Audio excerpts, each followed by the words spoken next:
பாவ்லன் view சேனலுக்கு வரவேற்கிறேன். இலங்கை மட்டக்களப்பை பற்றிய யாரும் உங்களுக்குச் சொல்லாத 10 சிறப்பு உண்மைகள் இதோ. உலகப் புகழ்பெற்ற பாடும் மீன்கள். கல்லடி பாலம் அருகே உள்ள ஏரியில் இரவு நேரங்களில் மீன்களிலிருந்து இசை போன்ற ஒலி எழுகிறது. இந்த அருமையான இயற்கை அதிசயம் உலகில் மிகச்சில இடங்களில் மட்டுமே காணப்படுவதால் இது மட்டக்களப்பின் தனித்துவமான சிறப்பம்சமாகும். இலங்கையின் மிக நீளமான இயற்கை மணல் திட்டு. பாசிக்குடா கடல் பகுதி நீண்ட மற்றும் மிகவும் ஆழமற்ற நீரோடைக்கு பெயர் பெற்றது. நீங்கள் கிட்டத்தட்ட 1 கிலோமீட்டர் தூரம் கடலின் உள்ளே நடந்தும் செல்லலாம்.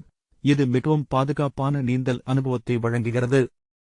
மட்டக்களப்பின் அற்புதமான இந்துக் கோவில்கள். சித்தண்டி விநாயகர் கோவில் மற்றும் குருக்கள் மடம் போன்ற கோவில்கள் கழிமுகக் காட்டினூடாக படகில் சென்று நாம் அடைய முடியும். இது ஒரு அமைதியான மற்றும் மனதை கவரும் ஆன்மீக பயணமாகும்.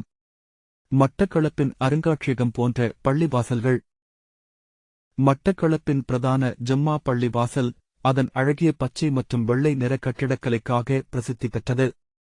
இது மட்டக்களப்பின் பல்பண்பாட்டு சார்பையை காட்டுகிறது. கோட்டை மாருவத் ஜும்மா பள்ளிவாசல் மட்டக்களப்பின் மிகப் பழமையான மற்றும் அழகிய பள்ளிவாசல்களில் இதுவும் ஒன்று. இந்த பள்ளிவாசல் அதன் கவனத்தை ஈர்க்கும் வகையில் அமைந்த வெள்ளை நிறக்கோபுரம், மினாரெட் மற்றும் அதன் அமைதியான ஆன்மீக சூழ்நிலைக்காக பிரசித்தி பெற்றது. இது மட்டக்களப்பின் முஸ்லிம் சமூகத்தின் மையமாகவும் பகுதியின் பல்பண்பாட்டு சகிப்புத்தன்மைக்கான அடையாளமாகவும் விளங்குகிறது. வரலாறு மற்றும் ஆன்மீகத்தின் கலப்பு. ஒல்லாந்தக் கோட்டை மற்றும் புத்த கோவில். 17ஆம் நூற்றாண்டில் ஒல்லாந்தர்களால் கட்டப்பட்ட இந்த கோட்டை மட்டக்களப்பின் வரலாற்று நினைவுச் சின்னமாக நின்று பகுதியின் பாரம்பரியத்தைச் சொல்கிறது.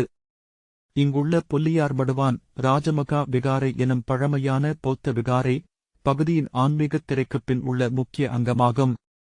வனவிலங்கு மற்றும் பறவை காட்சியகம். மட்டக்களப்பு ஏரி மற்றும் அதைச் சூழ்ந்த சதுப்புநிலக்காடுகள் பல வகையான பறவைகள் மற்றும் உயிரினங்களின் உறைவிடம். படகுச் சவாரி அல்லது கயாக்கிங் மூலம் இயற்கையை அருகிலிருந்து அனுபவிக்கலாம். குறைவான கூட்டமான அழகிய கடற்கரைகள். கல்லடி, பாசிக்குடா, கல்கூடா போன்ற கடற்கரைகள் நீளமான வெண்மணல் தரை மற்றும் அமைதியான சூழலைக் கொண்டுள்ளன. இயற்கையான காட்சியுடன் கூடிய சூரிய உதயம் இங்கு மறக்க முடியாத அனுபவம். தனித்துவமான மற்றும் சுவையான உணவுகள். மட்டக்களப்பு நண்டு கறி மிகவும் பிரபலமானது. மீனவர்களால் தயாரிக்கப்படும் கூல் என்ற கடல் உணவு சூப் மற்றும் கலகு என்ற இனிப்பு ஆகியவை இங்குள்ள சிறப்பு உணவுகள். சமய நல்லிணக்கத்தின் உதாரணம். இந்து, இசுலாம், பௌத்தம், கிறிஸ்தவம் ஆகிய அனைத்து மதங்களின் பக்தர்களும் இங்கு அமைதியாக வாழ்வது மட்டக்களப்பின் மிகப்பெரிய சிறப்பம்சம். இது ஒரு பல்பண்பாட்டு அனுபவத்தை வழங்குகிறது.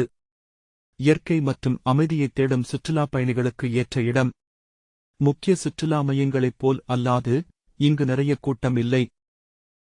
எனவே இயற்கை, கலாச்சாரம் மற்றும் உண்மையான அனுபவத்தைத் தேடும் சுற்றுலாப் பயணிகளுக்கு இது மிகச் சிறந்த இடமாகும். முடிவுரை.